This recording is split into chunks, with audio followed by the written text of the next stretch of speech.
지금 우리 사회는 어느 것이 진실인지 허위인지 온갖 소문만 난무하고 정치와 경제와 문화가 혼잡한 가운데 있습니다. 심히 무거운 마음으로 이 자리에 서게 되었습니다. 존경하는 미술인 여러분, 저는 미술협회를 믿는 긍정의 힘을 가지고 뜨거운 마음으로 제24대 한국미술협회 이사장 예비후보로 출마한 이광수입니다. 인사드립니다.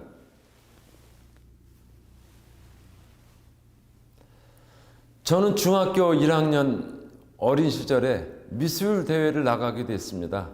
그런데 입선을 했어요. 그 일을 계기로 그림을 좋아하게 됐죠. 그 그림이 유일한 취미로 생각하고 중앙대학교 미술대학에 입학하게 되었습니다. 학석사를 마치고 대구대학교 대학원에서 박사학위를 취득하게 되었습니다. 그리고 한국미술협회 23대, 22대 부이사장을 역임했습니다. 현재는 백석예술대학에서 29년간 후학을 양성하며 한국미협 회원으로 활동을 해오고 있습니다.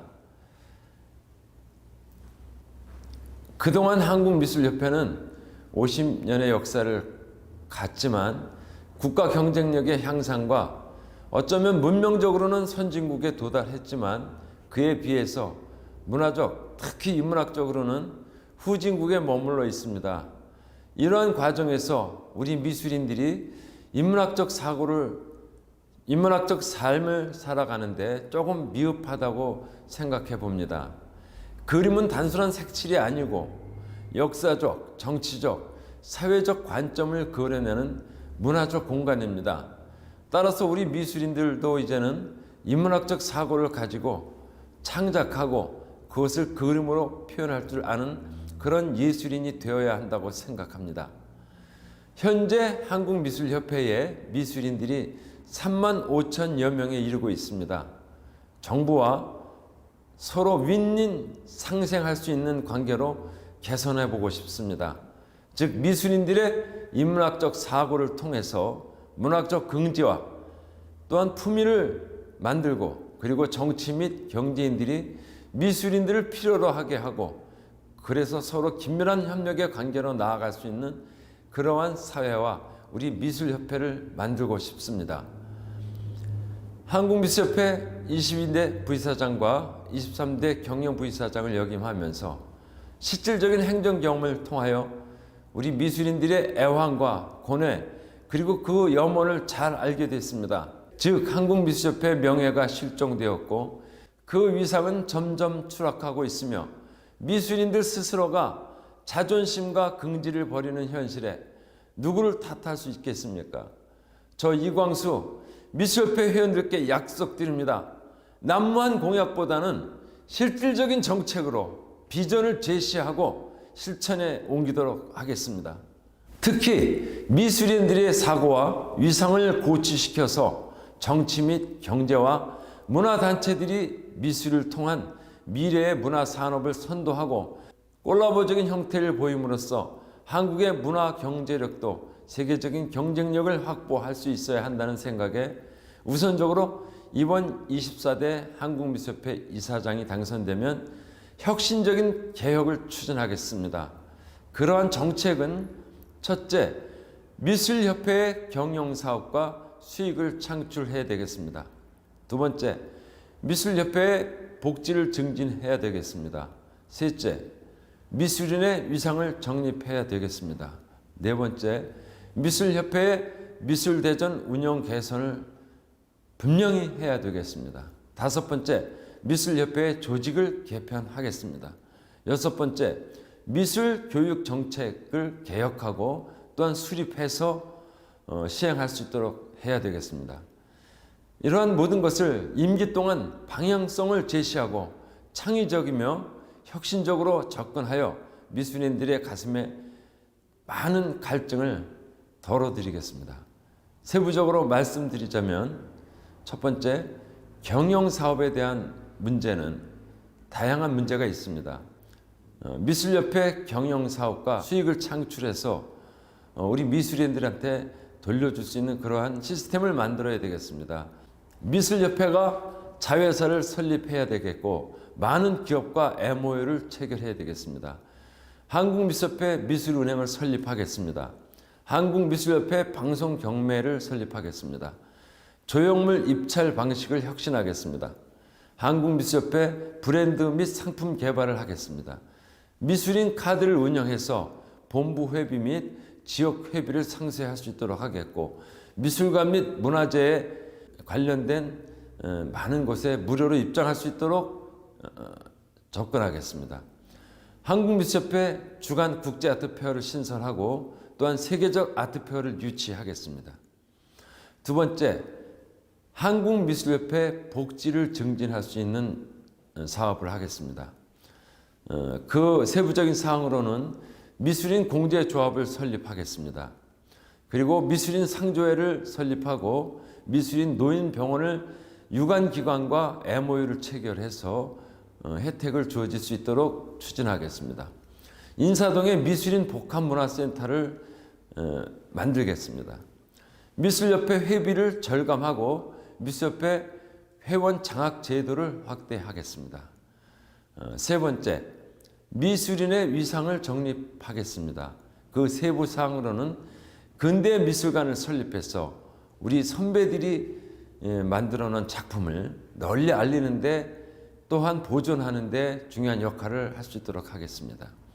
또한 미술협회 전용 미술관을 건립해서 미술대전뿐만이 아니고 미술협회가 필요한 아트페어나 다양한 전시를 기획하겠습니다.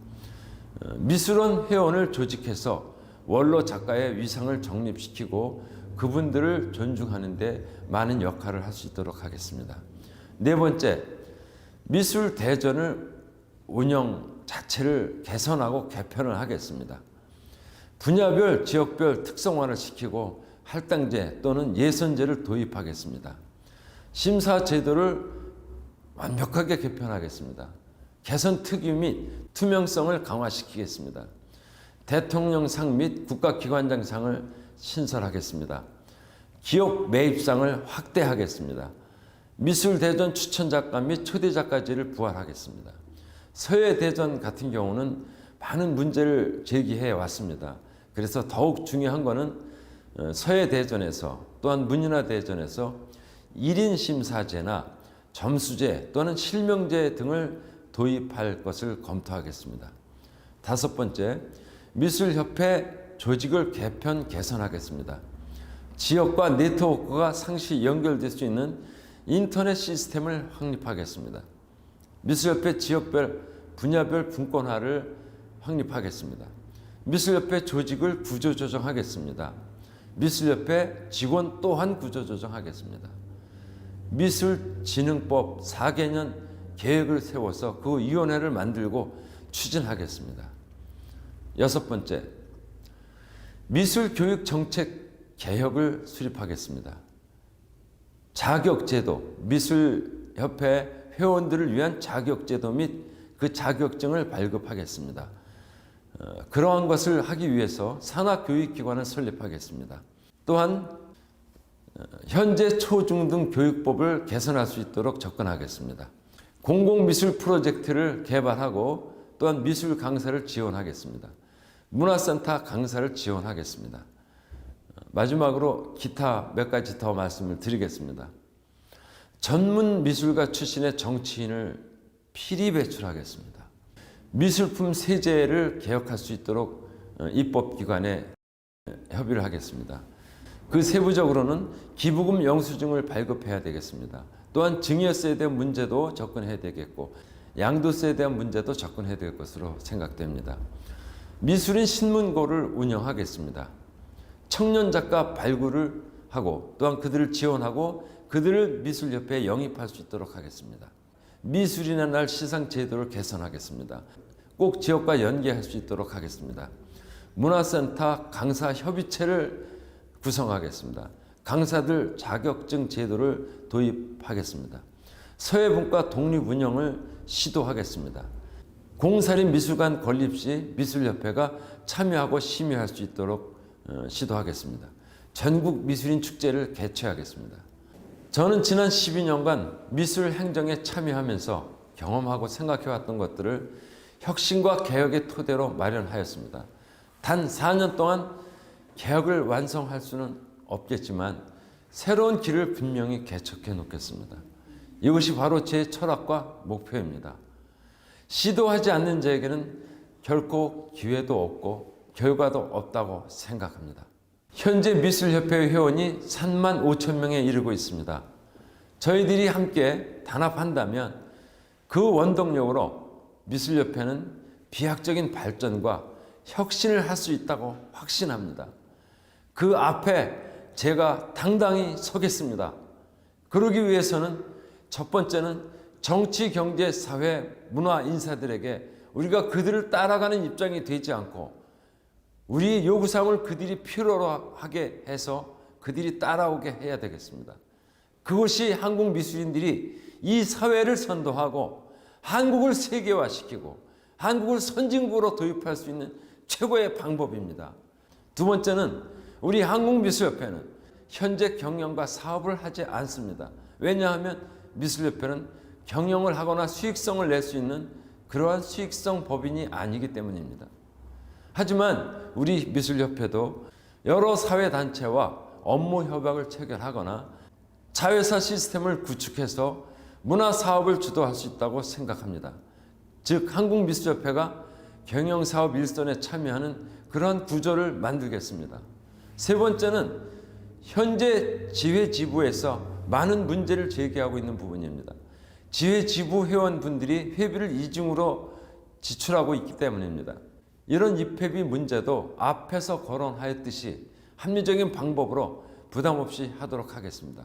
아울러 지회지부에 대한 자립도 등 많은 현안 문제들을 우리 미술협회가 혁신해서 문제들을 개선할 수 있도록 하겠습니다. 네 번째로는 정부 기관에서는 우리 미술협회를 법인체로 인정하고 있지만 혁신과 그에 맞는 협조가 매우 미미한 실정입니다. 다른 나라 예를 들어보면 스페인 빌바오에서는 구겐하임 미술관이 있습니다. 또한 피카소가 있습니다. 아울러 일명 가우디 성당이라고 하는 건축물을 가지고 있습니다. 이것 말고도 산티아고 길이 있습니다. 이러한 것들이 스페인의 경제를 지탱해주고 있습니다. 최근 유럽 파동을 겪을 때 스페인은 절대 국가부도까지는 가지 않는다는 이야기를 했습니다. 왜냐하면 이와 같은 예술 문화적 기반이 국가 정책과 잘 맞물려 있기 때문입니다. 그런데 스페인보다 국가 문화재를 더 많이 보유하고 있는 그리스와 이탈리아는 국가 부도까지 가는 현실에 직면했습니다. 그리스는 문화를 개인이 사업으로 영위하고 있고 국가가 계획적으로 산업화시키지 못했던 것입니다. 반면 스페인과 프랑스는 다릅니다. 특히 프랑스는 미술 문화를 통해서 어쩌면 영원히 인류 국가의 위치를 위상을 더욱 굳건히 할 것입니다. 그런데 우리나라는 어떻습니까? 이제 우리 미술 문화도 새로운 패러다임을 가져야 할 때라고 생각합니다. 국가 정책을 문화와 공유하고 미술과 공유하고 또한 사업 프로젝트를 기획해서 국가와 함께 계획적인 정책으로 국가와 파트너가 돼야 합니다. 사랑하는 미술인 여러분, 그동안 우리 미술인들은 우리나라가 선진국으로 도입하는 과정에서 특히 문화예술 장르에서 많이 겪어야 될 그러한 성장통을 겪지 않나 생각합니다. 이제는 그 성장통을 극복해야 되겠습니다. 긍정적이며 투명하고 강력한 미업으로 그 성장통을 거듭나야 할 것입니다. 저 이광수가 미술협회 이사장에 당선되면 한국미술협회를 새로운 방향으로 바꿔 가겠습니다. 이제까지 가보지 않은 길을 가겠습니다. 제 앞에 어떠한 장막이 있더라도 꼭 뚫고 나가겠습니다. 꼭 혁신하겠습니다. 존경하는 미술인 여러분, 함께 해주시기 바랍니다. 우리 문화와 한국 미술의 미래를 거시적으로 바라봐야 할 때입니다. 또한 국가의 아젠다가 될 수 있을 때까지, 세계적인 미술 한류를 만들어낼 수 있을 때까지 힘을 합쳐서 함께 나아가기 위해서 제가 앞장서겠습니다. 미술인들의 근로 여건과 복지에 대한 문제 또한, 그리고 초호에 대한 문제, 미술 문화에 대한 사회적인 인식의 문제, 나아가서는 우리 자녀들의 미술 교육에 대한 개선 방안과 우리 미술이 세계적인 경쟁력까지도 만들어낼 수 있도록 힘쓰고 노력하겠습니다. 미래는 문화 사업이 새로운 국가 아젠다입니다. 실력 향상으로 우리 미술협회의 위상을 높이고 미술문화 사업을 육성해서 관련 업계 또한 일자리를 창출할 수 있도록 그리고 경제 효과를 몇 배로 올리는 일에 이제까지 그 누구도 이루지 못한 새로운 미역, 새로운 길로 이끌어 가겠습니다. 이러한 현안들을 성공적으로 이끌 수 있고 미술협회가 거듭날 수 있도록 미술인 여러분들의 관심과 적극적인 지지를 부탁드립니다. 감사드립니다. 예, 우리 이광수 의원님 반갑습니다. 안녕하세요. 네. 반갑습니다. 요즘 바쁘시죠? 예, 조금 바쁩니다. 많이 바빠야 되는데. 네, 많이 바쁩니다. 예, 오늘은 이제 24대 한국미업 이사장 예비 후보 릴레이 인터뷰 시간입니다. 오늘은 이광수 후보님을 모시고 공약 연설을 들었고 보충 질문하는 시간입니다. 먼저 첫 번째 미술 우리 은행을 설립한다 그러는데 간단히 말씀해 주시죠. 예, 미술은행은 지금 국립현대미술관하고 정부가 주도해서 하고 있습니다. 네. 그런데 거기에 관계된 작가들이 극소수에 국한돼 있어요. 그래서 미술협회 회원이면 누구나 다 미술은행에 적응할 수 있는 그런 시스템을 만들고 싶습니다. 그럼 이제 작가들이 작품을 내주면 그걸 뭐 구입을 하나요? 아니면 뭐 렌트했다가 다시 렌트비를 주고 재렌트를 하나요? 저는 사실 이번 미술협회에서 가장 중요한 사항을 미술협회가 경영 사업을 할 수 있어야 된다고 생각합니다. 네, 경영. 경영 사업은 사실은 돈을 버는 것과 같아요. 그렇죠. 거기서 나오는 자금으로 일부는 구입을 하고 또 일부는 작가들한테 임대를 해서 그거 재임대하는 그런 구조를 갖고. 그러면 경영을 한다 그러면 큰 수입원이 뭘까요? 경영을 할 때 제일 큰 수입원은 사실은 작가들한테 가장 좋은 거는 작품을 파는 거겠죠. 지금 저는 사실은 여기서 밝히긴 매우 복잡한 내용이지만 네네. 판매하는 구조를 50%는 만들어 놨습니다. 네. 하나는 작품을 작품의 가치만 사고 파는 거예요. 미술품을 사고 파는 게 아니라 그래서 그걸 거래소라고 하는데 그 시스템을 지금 구축해 놨고요. 두 번째는 미술품을 방송을 통해서 24시간 경매 내지는 옥션과 같은 요즘에 TV를 통해서 물건 많이 팔잖아요. 홈쇼핑? 네, 홈쇼핑처럼 네. 그런 시스템을 만들고자 합니다. 그러면 방송이라면 이제 지상파나 케이블에서 그렇겠죠. 이제 주로 이제 케이블이겠죠. 케이블이겠죠. 예, 케이블에서 작품을 갖고 나와서 이제 판매 네. 뭐 이런 쪽으로 해보신다는 네, 말씀이시네. 예. 근데 작가들이 굉장히 권위 의식이 많은데 내 작품 100만 원, 200만 원, 500만 원, 10만 원 이거 하는 거 좋아할까요? 10만 원, 20만 원짜리 아니고 현실화 시키고 싶습니다. 그 부분에 대해서는 그것도 또 긴 얘기인데 아까 거래소 얘기를 한 적이 있어요. 네네네. 그게 확립이 되면 방송으로 판매되는 건 매우 유효할 거라고 생각합니다. 그다음에 이제 국제 아트 페어를 신설한다는 말씀하셨는데 이거 어떻게 신설 가능할까요? 지금 현재 우리나라에서 국제 아트 페어가 몇 군데 있습니다. 대표적으로 이름을 얘기 안 해도 아시겠죠. 미술협회가 주도하는 국제 아트 페어를 만들고 싶습니다. 또 그거 말고도 현재 세계적인 아트 페어를 한국으로 유치하도록 한번 노력을 하겠습니다. 예를 들어서 지금 세계적인 아트 페어가 바젤 아트 페어가 있는데 아시아권에 홍콩에 있고 싱가포르에 또 만들어지려고 하더라고요. 그런 분점을 한국에서 만들면 참 좋겠다고 생각을 합니다. 포인트가 조금 안 맞았나요? 아니 괜찮습니다. 근데 이미 아트 바젤의 분신인 어포터블 아트 페어는 네. 동대문 DDP에서 두 번째 벌써 이미 네, 했죠. 네, 네. 이게 또 들어오기가 쉽지 않을 것 같기도 하는데. 예, 제 생각은 조금 다른 게 네. 제가 만들고 싶은 아트 페어가 가칭으로 지금 생각해 놓은 게 있어요. 솔드 아웃 아트 페어. 솔드아웃 아트 페어. 네. 좋죠. 예, 미리 다 파는 거, 그러니까 미리 다 판 게 아니라 다 팔리는 아트 팔리는 페어예요. 아트 페어. 예. 그런데 솔드 아웃 아트 페어를 과연 그게 현실적으로 가능할까 가능합니다. 그게 제가 아까 거래소라는 얘기를 했는데 그것이 현실화되면 바로 가능하고요. 그러면 아트페어를 그 DDP에서 하는 것보다 오리지널 세계적인 아트페어가 몇 개가 있잖아요. 네, 그럼요. 충분히 가져올 수 있다고 생각합니다. 그렇게만 되면 아마 대박 날 것 같습니다.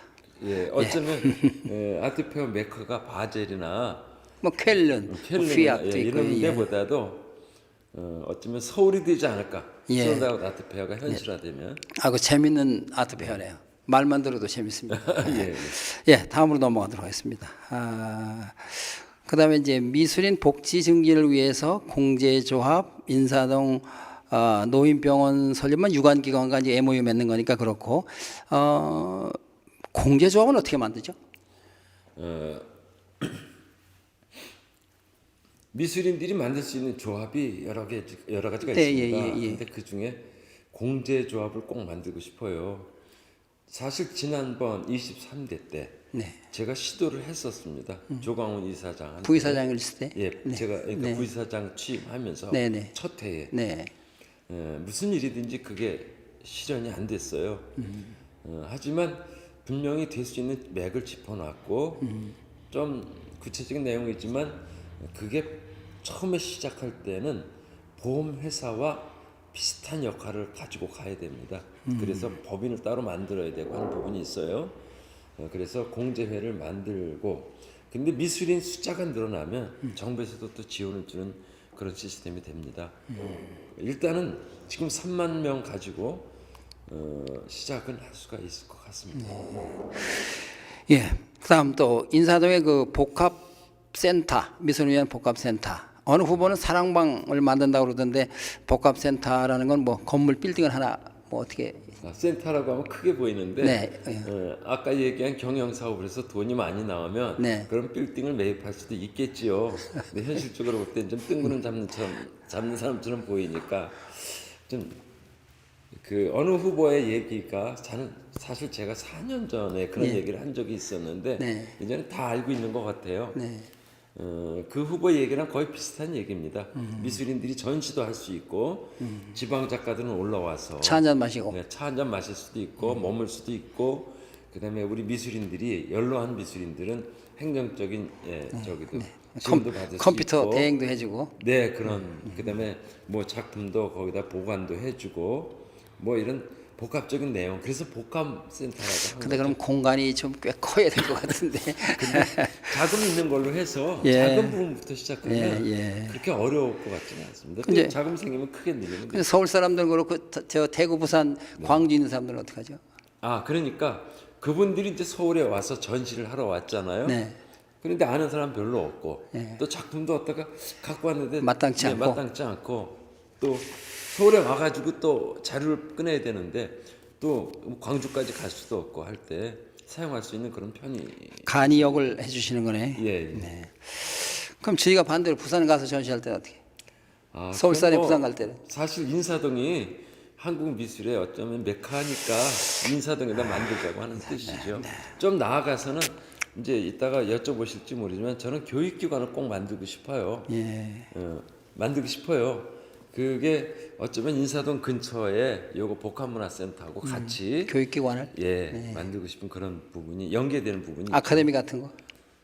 그렇죠. 그런데 시작은 아카데미 내지는 무슨 평생교육원 이렇게 시작하고 좀 구체화되면 단설대학원을 만들고 싶습니다. 단설 대학원. 네. 근데 정시 인가를 받은 대학원. 정시인간 받은 대학원. 받은 대학원. 근데 그거는 인가를 낼 수는 있습니다. 근데 총량제 때문에 서울은 안 됩니다. 그러겠죠. 예.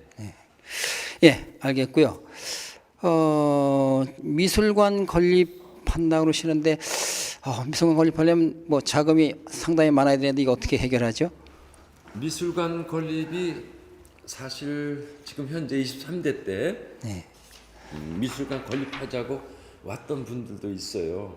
자신들이 가지고 있는 그 인프라 시설이 있다고요.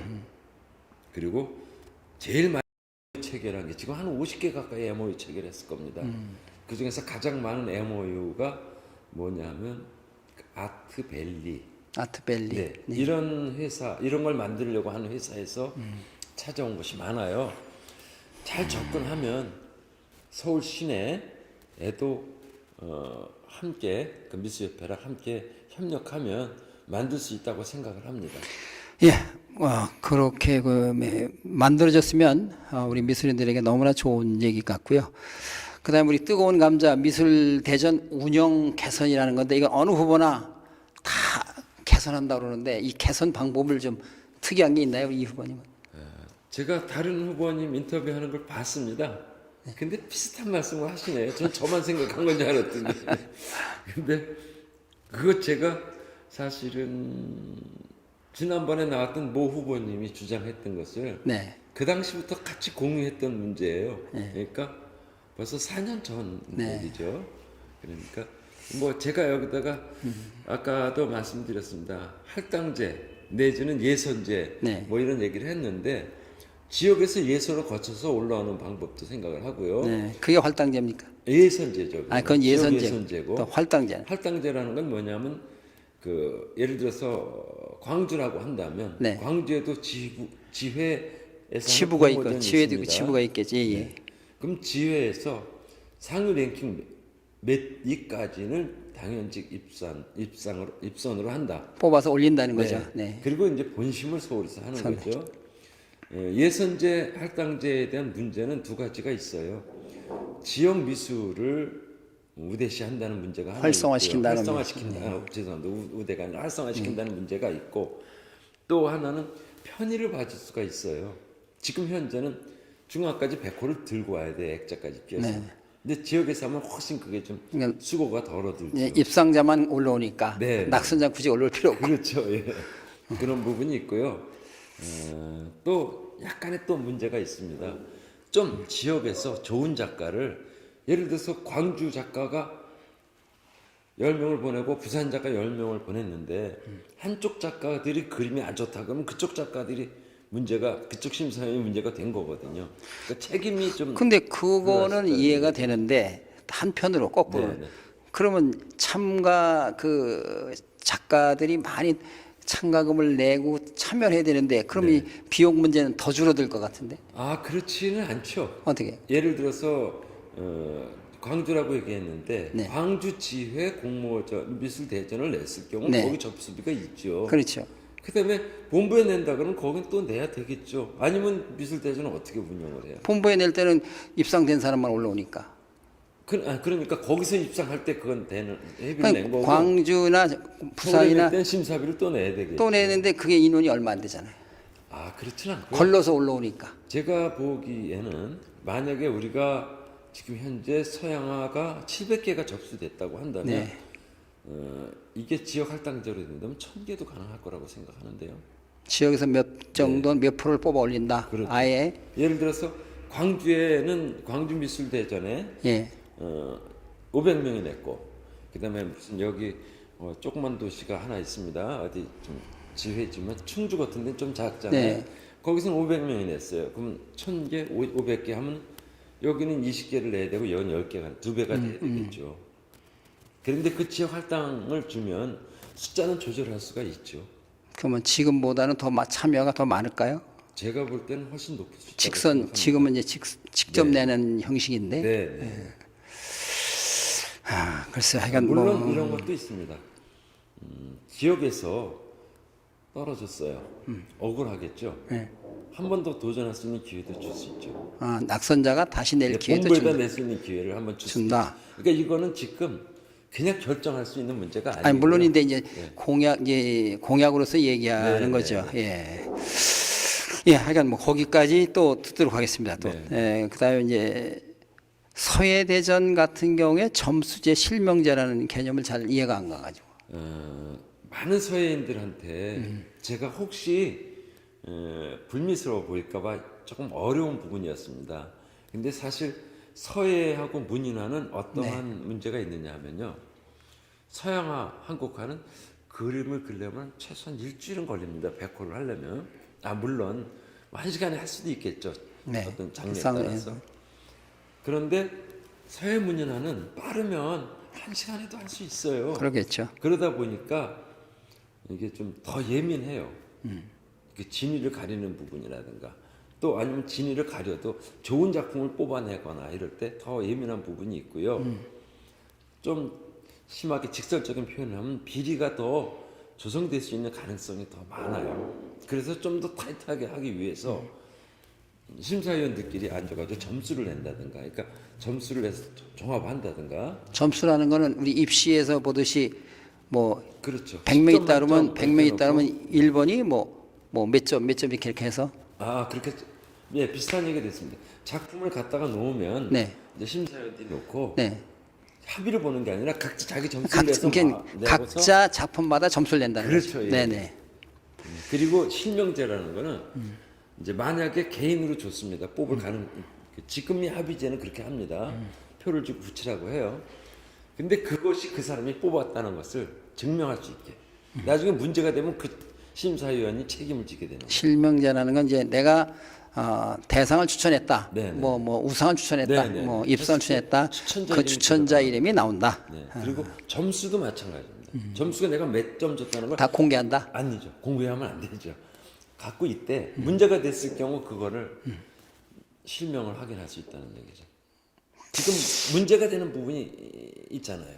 그러니까 그 부분에 대해서는 책임을 져야 된다. 근데 그런 것도 방법이지만 그냥 우리 아트원 TV 같이 TV가 그냥 100% 촬영을 해서 하면 어떨까요? 아, 여기 이제 제가 그러면 그걸 더 그냥 안 뭐 다 넣어놨는데 투명. 실명제 말고는 그것도 제가 실명제도 그 내용에 들어갈 수 있습니다. 네. 제가 그거를 사실 어제 이거 작성을 하면서 매스컴을 매스컴에 네. 동원해서 기자가 촬영할 수 있게 하는 네. 생각을 공개한다는 거죠. 공개하는 거죠. 예. 예. 문화부 기자나 맞습니다. 예. 저희 아트원 TV나 뭐 와서 네. 찍을 사람 찍어서 방송할 수 있도록 뭐 이렇게 하면 쪽지나 이런 것들이 없어지지 않겠는가. 뭐 쓸데없는 얘기하거나 다 녹화가 되니까. 그렇죠. 예. 과거에 시도하려고 한 적이 있었던 걸로 알고 있습니다. 네. 그리고 저기 뭐죠? 이제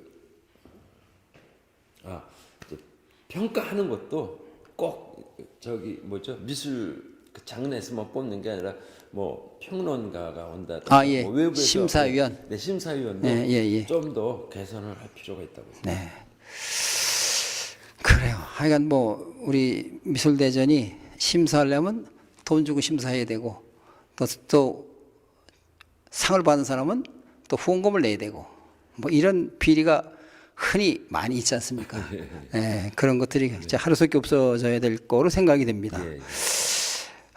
그래야 이제 대통령상도 받고 국가기관상, 국회의장상도 받을 텐데 네. 옛날에 과거에 있었는데 이거 없어진 거 아닙니까? 예, 맞습니다. 없어졌죠. 네, 그래서 그 신뢰를 회복하기를 우리 함께 노력해야 될 것 같고요. 좀 더 여기다 붙이고 싶으면 미술 대전에서 젊은 작가들 작품을 뽑아가지고 그것을 판매해 줄 수 있는 시스템이 아까 제가 얘기한 그 거래소. 거래소입니다. 네네. 만약 미술 대전에서 정말 네.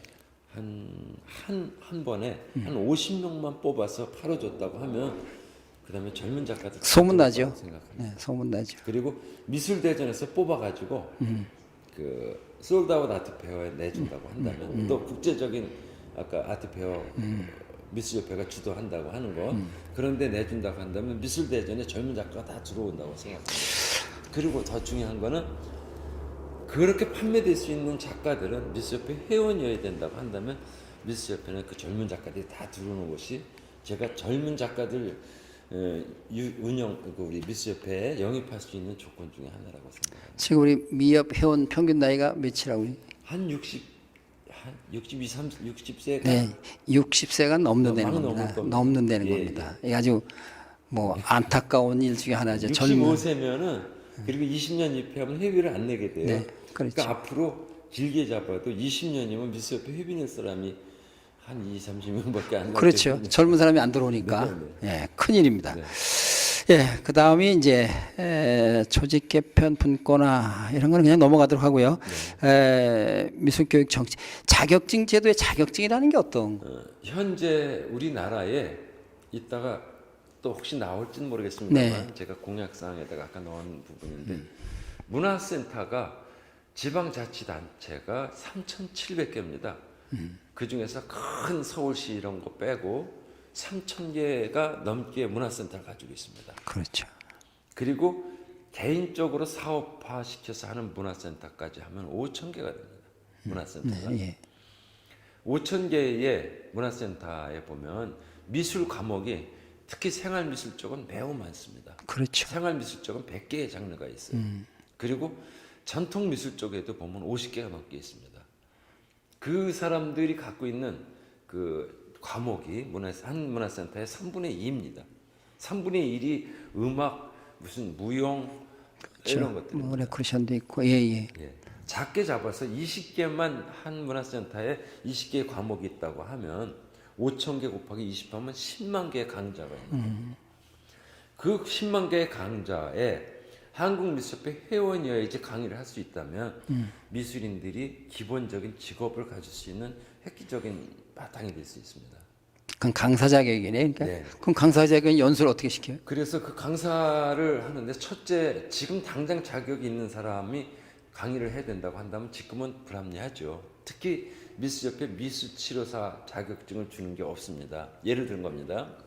미술치료도 미술의 한 장르죠. 네, 그렇죠. 근데 미술치료사 자격증을 주는 단체가 어느 일정한 사람들이 만든 법인체입니다. 그렇죠. 그런데 미술협회 내에 산하 단체만 하더라도 법인체가 수십 개가 넘습니다. 그렇겠죠.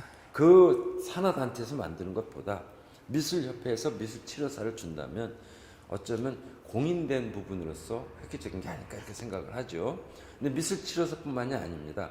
생활미술 쪽에서는 예를 들어서 무슨 꽃꽂이 같은 경우는 물론 꽃은 이제 그 예총으로 들어갔지만 사범 뭐 이렇게 불려지고요. 네, 사범이라고 하죠. 그 다음에 또 저기 전통미술 쪽에서는 명장 또는 뭐 이런 말로 많이 명장, 합니다. 예. 네, 명장 말고 또 몇 가지 있습니다. 네. 제가 갑자기 생각이 안 나는데 다 자격증이거든요. 그런 미술에 관한 자격증을 미술협회에서 발급한다면 대상이 150개가 넘는다는 뜻입니다. 그래서 그거를 지금 아까 얘기한 센터, 미술센터라든가 아니면 지역에 있는 그 지부장, 지회장님들께 대부분 다 화실을 가지고 있거든요. 그러니까 그런 작업실 이런 걸 활용해서 하고 그다음에 미술협회에서 일정한 연수를 받거나 아니면 미술협회에서 이제 그 초대 작가나 추천 작가 정도 된다면 그 자격증 수여하는 그런 시스템을 만들어야 될 것 같고요. 장기적으로 볼 때는 교육기관을 그래서 만들어야 되는 게 제 생각입니다. 그러니까 이게 1년 만에 이루어지는 건 아니고 점진적으로 이루어져서 자격증 제도가 확립이 돼야 될 것 같습니다. 근데 이제 자격증 다 좋은데 문화관광체육부 산하에 사단법인 미술인 단체만 해도 수십 개가 되잖아요. 그렇죠. 옛날에 사단법인이 한국미업이 거의 하나밖에 없었을 땐 좋았는데 지금은 뭐 유사단체가 엄청 많잖아요. 많죠. 그러려면 이제 권위가 있어야 네. 자격증 인정을 받을 텐데 네. 이제 그런 게 아마 아울러 갖춰져야 자격증을 미업 회원증을 받는 걸 영광스럽게 생각해야 되는데 그렇죠. 이제 그럴 때 거기서 또 자격증을 받으면 네. 또 영광스러울 텐데 하여간 그런 건 앞으로의 과제일 것 같습니다. 사실은 미술 대전이 앞으로의 뜨거운 감자가 아니라 이런 것이 뜨거운 감자가 될 수 있습니다. 왜 그러냐면 이것도 수익이 될 수 있는 부분이기 때문에 사실 그렇습니다. 이 자격증만 가지고 문화센터 강의 나가는 것보다 더 중요한 거는 처우거든요. 저는 미술협회에서 뭐 말씀드리겠지만 미술 입법화시킬 수 있는 미술인 전문 의원을 꼭 내야 된다고 생각합니다. 그래서 그들이 국회의원? 네, 국회의원을 내서 제가 2명 이상은 꼭 낼 수 있도록 합니다. 이 공약은 아니지만 그렇게 노력하겠다는 뜻인데 그래서 그분들로 하여금 미술 전문 그러니까 교육 문제라든가 이런 걸 접근해서 문화센터에 강의 나가도 지금 보통 한 강좌 하는데 20만 원이랍니다. 그거 3개월에? 그러니까 한 달에 20만 원이고 그게 이제 3시간짜리 강좌를 하면 근데 너무 심하죠. 하여튼 그런 부분도 접근해야 될 것 같습니다. 거기까지 듣도록 하고요. 초등교육법을 개선한다는 건 초등교육법을 뭐 미술교육법을 얘기하나요? 지금 여기 초등이 아니라 초중등 초중등 교육법. 근데 이제 사실 아까 이제 의원님을 얘기했는데 네. 사실 의원님이 2명으로 제가 생각한 거는 한 분은 문화예술 쪽으로 가셔야 되겠고요. 한 분은 그러니까 교육 쪽으로 가셔야 될 것 같고요. 교육 쪽으로.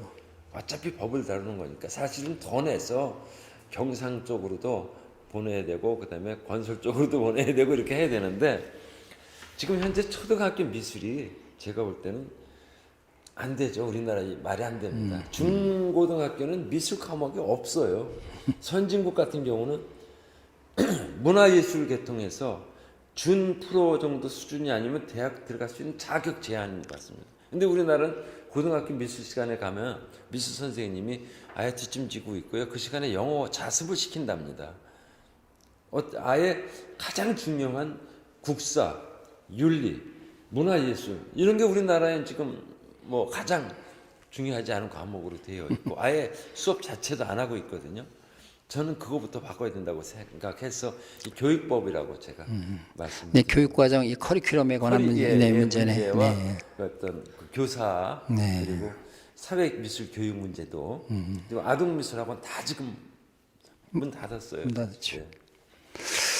예. 예, 됐고요. 그다음에는 우리 미술인의 시상 제도를 개선한다는데 뭐 12월 5일 날 있다고 하더라고요. 네네. 올해 있습니다. 근데 어떻게 개선을 하는 거죠?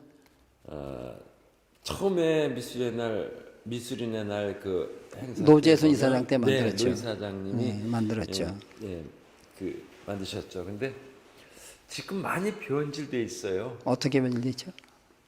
미술 대전하고 처음과 비슷한 형식이 돼버린 것 같습니다. 미술대전과 네. 처음 시작할 때와 네. 그러니까 지금의 상황은 미술대전이나 네. 비슷한 양상이다. 네, 좀 한마디로 그런데 좀 구체적이게 하면 너무 버라이어티, 너무 막 그냥 나눠주기 벌어졌고요. 나눠주기 네, 상 나눠주기 식이고요. 나눠주기 상. 네, 그리고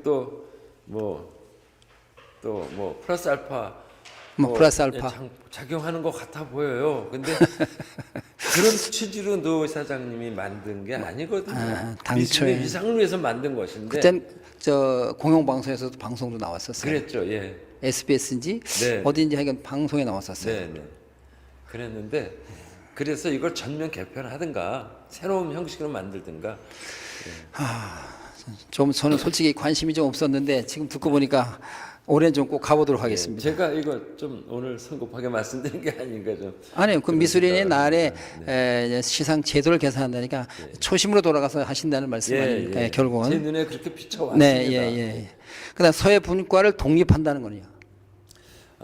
그건 이제 서예만 말씀드릴 건 아닌데요. 사실은 이런 부분이 있습니다. 지금 현재 미술협회 체제를 아까 전체를 구조 조정을 하려고 했습니다. 구조 조정이란 뜻은 사실은 회사를 가지고 가는데 한 가지 시스템으로 회사를 운영하다 보면 이게 문제점이 발생이 돼요. 평균 잡아서 과거에는 10년에 한 번씩 바꿔야 되는데 요즘은 2년에 한 번씩 시스템을 바꿔야 된다고 합니다.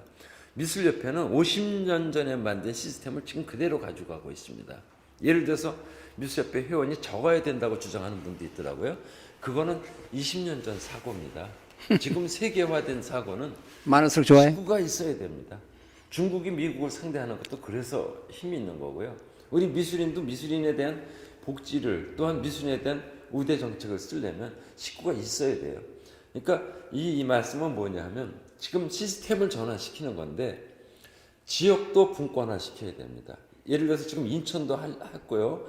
부산이 시도를 했습니다. 저는 지회뿐이 아니라 지부까지도 분권화. 네. 예. 그러니까 뭐냐 하면 작은 20명밖에 안 돼도 6명만 있으면 법인체를 낼 수가 있어요.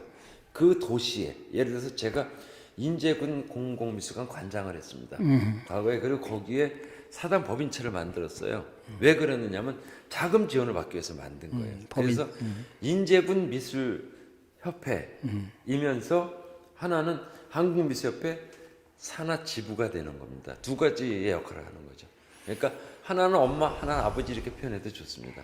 그러면 양쪽에서 지원을 받고 대신에 행정 간섭을 받으니까 오히려 비리를 저지를 수 없는 조건이 되고 자금은 지원받고 또 프로젝트를 연기시킬 수 있는 쉽게 말해서 제가 인제군에서 이사장으로 있었다고 했지 않습니까? 인제군에서 있는 그 정부에서 자금을 받아와서 인제군에서 만들 수 있는 문화적인 프로젝트를 활성화시키는데 그거보다 좋은 게 없습니다. 그래서 근데 이거는 꼭 지회지부만이 아니라 장르도 그렇습니다. 지금 현재 제가 대한수차협회 회원이에요. 대한수차협회가 그 사단법인체입니다. 문체부 사단법인체. 그럼에도 불구하고 한국미술협회 산하단체예요. 저는 한국미술협회 수채화 분과 자체적으로 법인을 내게 하고 싶은 겁니다. 그러니까 서양화 전체로 법인을 내고 그러면 미술협회에 들어오면 세 가지의 그 혜택을 볼 수가 있습니다. 하나는 지역의 법인, 그리고 하나는 자기 전공의 법인, 하나는 그 가장 우두머리는 죄송합니다. 그 봉건 제국과 같아요. 제국의 황제와 같은 역할을 하는 거죠 미술협회가. 그럼 황제가 되면 안 되죠. 근데 이제 표현을 그렇게 했는데 이제 뭐냐면 봉건이 있잖아요. 그 봉건 알았습니다. 군주가 있고 위에서부터 왕이 있는 거고 또 왕은 또 황제가 있는 거고 이렇게 시스템이 되잖아요. 이런 시스템을 분권화시키면 그들에 대한 그 권익을 보호하기에 특히 좋은 부분이 있거든요.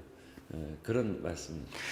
예, 오늘 여러 가지 이야기를 이제 많이 나와주시고 자세하게 이렇게 또 해설해 주셔서 우리 회원님께서 아마 좀 도움이 되지 않았을까 그런 생각을 하면서 끝으로 하나 더 질문 이제 마지막하겠습니다. 네. 현직 교수시잖아요. 네. 근데 교수하면서 이 방대한 일을 다 하실 수 있을려나 모르겠네요. 그냥 단답식으로 먼저 말씀드리고 더 계속 말씀드리겠습니다.